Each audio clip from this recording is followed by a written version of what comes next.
Je lis du livre de Esther, chapitre 2, au verset 14, ce qui suit. La parole de Dieu déclare: Elle y allait le soir, et le lendemain matin, elle passait dans le second harem, sous l'autorité de Chasgaz, l'eunuque du roi, responsable des concubines.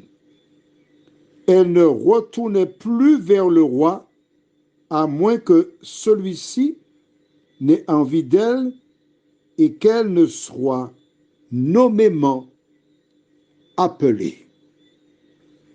Je répète que je lis du livre de Esther, chapitre 2, verset 14, dans mabible.net, qui est une version intéressante, mais je ne la recommande pas dans tous les domaines. Prions. Notre Seigneur et notre Dieu, nous découvrons à travers ces versets de la Bible des éléments indispensables pour notre compréhension. Nous implorons la présence du Saint-Esprit, qui est l'instructeur par excellence. Mais nous demandons à ce qu'il puisse sceller ses paroles en nous. Merci Seigneur pour tous tes bienfaits. Merci de nous garder dans ta paix et dans ta grâce. Merci de nous fortifier, de nous vivifier, de nous diriger. Nous t'avons prié au nom de Jésus pour ta gloire éternelle. Amen.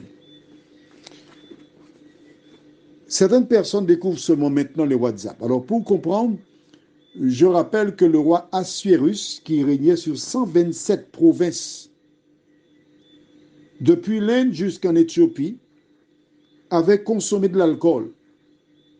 Et à l'occasion d'une fête, il voulait que la reine vienne montrer sa beauté. Mais on ne sait pas de quelle beauté s'agit-il. Est-ce montrer son corps? Mais la reine refusa. Elle fut renvoyée. Et l'on demanda à toutes les belles jeunes filles qui étaient donc dans toutes les provinces, on les sélectionnait et on les emmenait pour le roi. Esther, qui était une juive, son prénom c'est Hadassah, c'est le nom juif, a été elle aussi sélectionnée. Et dans le chapitre 2, au début, on raconte comment on sélectionnait celle qui deviendrait la future reine. Nous avons vu qu'elle était prise en compte par des spécialistes du corps. Pendant 1 an, on utilisait différents produits. Alors, je vais lire pour toi au verset 12 et 13, d'accord?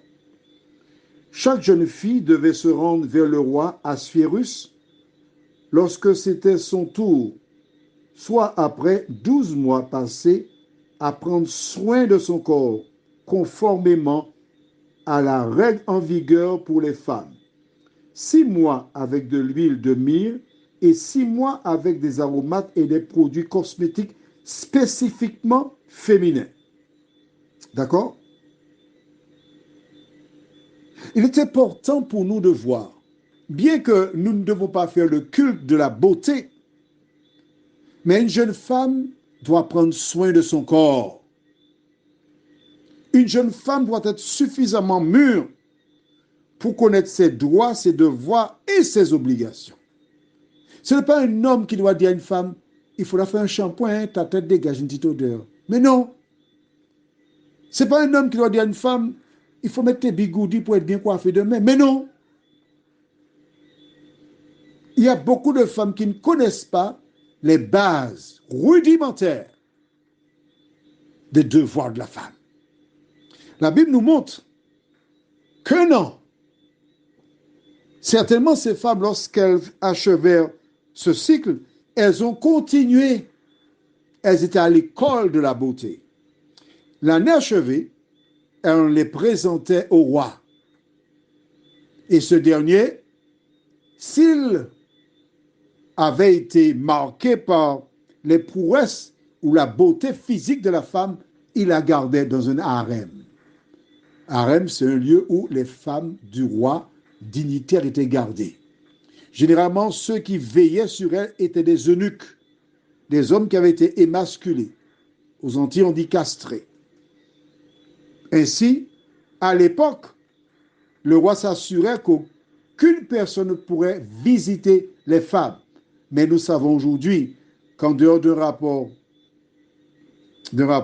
traditionnel, il existe d'autres moyens où les femmes devaient certainement agir en conséquence. Maintenant, la Bible dit que le roi pouvait faire venir nommément.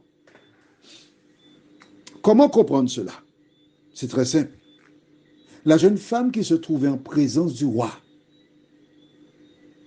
avait à l'esprit qu'elle devait le marquer pour qu'il se rappelle d'elle, afin qu'il fasse appel à elle. Il ne faut pas oublier, il est question de concubines. Pourquoi les rois avaient-ils des concubines? C'est simple.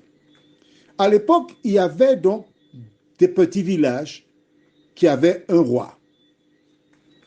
Et ces petits villages, pour être en paix et ne pas être détruits par d'autres plus gros, ils proposaient au roi puissant qui était dans le secteur une princesse.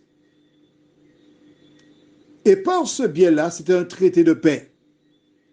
Donc, les femmes concubines des rois avaient intérêt à marquer le roi et ainsi elles pouvaient faire passer différents messages pour protéger la tribu de leurs parents. Et oui, c'était de la politique. Prions. Notre Seigneur, notre Dieu, voici ces femmes qui combattaient pour protéger leur famille. Mais aujourd'hui, nous sommes heureux de savoir que le monarque, celui qui nous a créés, qui veille sur nous, qui subvient à nos besoins, nous n'avons pas besoin de présenter des éléments, parce qu'il est le juste juge qui agit pour protéger tous ses enfants. Au terme de cette journée, Seigneur, merci de continuer de nous éclairer, de nous faire du bien. Au nom de Jésus et pour ta gloire éternelle. Amen. Je te souhaite une bonne nuit. Que l'Éternel continue de te faire du bien.